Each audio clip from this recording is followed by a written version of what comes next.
Ayan po mga kasanggan dikit to. Bali, ito po yung isa sa mga anak ng pinagbreed ko pong betta fish. Ayan po siya. Oh. Meron na po siyang kalaro. Ayan po.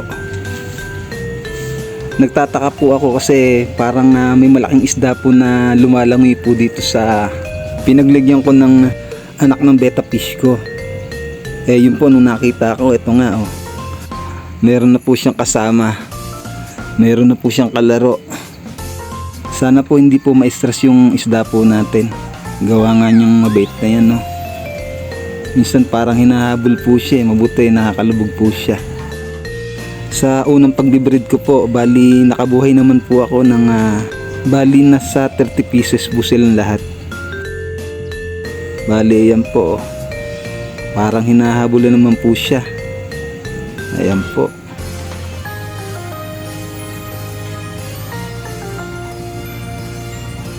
Mabuti nakakaiwas po siya oh. Bali may pambenta na po ako kapag medyo lumaki-laki na po sila. Maraming salamat po sa pagsuporta niyo po sa channel ko. Isang mapagpalang araw po muli sa inyo.